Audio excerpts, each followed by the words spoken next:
Après les derniers coups de cœur que nous avons fait au cours des dernières semaines, il était temps de changer un petit peu la donne, non pas pour diminuer de qualité, bien loin de là, mais plus pour nous donner un petit moment de fraîcheur, un peu d'humour aussi, et pourtant se baser sur quelque chose de réel. Alors, pourquoi je vous dis tout ça Tout simplement parce qu'on va étudier, façon de parler, en s'amusant, un fait historique, mais de façon très cocasse. Donc le cadre, il est plutôt bien tombé au final, hein, parce que nous sommes à quelques encablures de ce qui vont être les Jeux Olympiques. Et justement, notre coup de cœur de cette semaine va parler de Jeux Olympiques. Mais alors, pas les mêmes, hein, rassurez-vous. Déjà, ça va pas être en France, ça va être en Amérique. Mais ça va parler des Jeux Olympiques de 1904. Avec, eh bien, tout simplement, la course du siècle.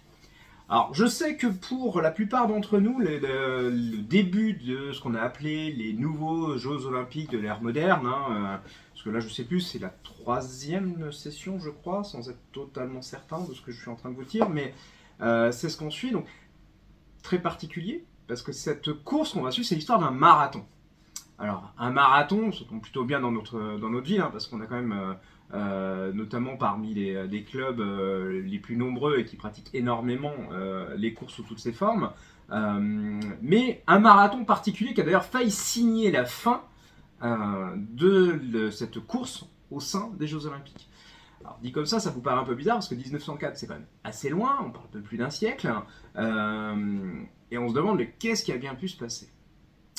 Bah, c'est tout ce que va nous conter, en fait, José Luis Munera et Kid Toussaint au sein de cet album. Donc c'est un one-shot. C'est un one-shot, mais voilà, on va pas suivre un biopic, on va pas suivre une histoire classique, faut le vivre un peu comme une aventure.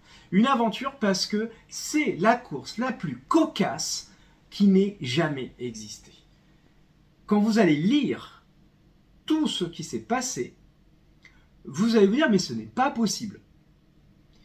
Eh bien, a priori, je dis bien a priori parce que certains historiens remettent en cause certains événements, mais a priori, la majorité de ce qui va être compté est réel. Réel et complètement fou. Donc tout va se passer à Saint-Louis, vous l'aurez compris, on est en 1904. Alors tout commence en 1902 quand l'idée vient de faire le marathon eh bien, à Saint-Louis pour justement faire découvrir l'Amérique, tout ça. Et puis les Américains l'ont là parce que la dernière session des Jeux Olympiques, ils ont gagné certes une cinquantaine de médailles, c'est deux fois moins que les Français. Pour eux, l'organisation était trichée. Enfin bon, bref. Ben, puisque c'est comme ça, eux aussi vont faire leurs Jeux Olympiques. Puisque, comme il le dit lui-même, Monsieur de Coubertin ne veut pas que ça ne se passe uniquement en Grèce. Donc, ils vont le faire en Amérique, occasion aussi de période des expositions universelles, et puis les faire selon leurs propres règles. On verra qui va gagner. Alors là, quand je vous dis ça, vous dites oula, ça part mal. Ça part mal, et oui, ça part mal, parce que quand vous allez voir les imbroglios qui vont être faits pour retrouver des coureurs, alors quand on vous dit marathon, généralement vous pensez à une foule immense de personnes qui vont se masser pour courir, c'est ce qu'on voit à l'heure actuelle. Hein. Là, on parle de 32 personnes au départ, si je dis pas de bêtises. On est très très loin d'un marathon tel qu'on les connaît à l'heure actuelle. Et en plus, il n'y en a pas beaucoup qui vont arriver à la fin. Parce que dès le départ, ça a été fait n'importe comment. Le but pour les Américains, on l'aura bien compris, c'est de montrer leur supériorité. Mais en même temps, il y a un petit but caché. Éprouver la résistance humaine, découvrir ce qui se passe. Donc on les fait démarrer en plein cagnard. Déjà, ça c'est sympa, merci. On les fait courir sur un chemin, on va dire ça comme ça, un parcours mal balisé. Autant dire que ça va être compliqué. On surajoute à ça pas assez de monde, un ravitaillement en eau pour dire inexistant. Donc là, vous voyez déjà bien, on voulait tester la résistance humaine face à la chaleur et à la déshydratation. Ben, bon courage les gars, ça va y aller. Et à cela, on surajoute le profil de ceux qui vont courir.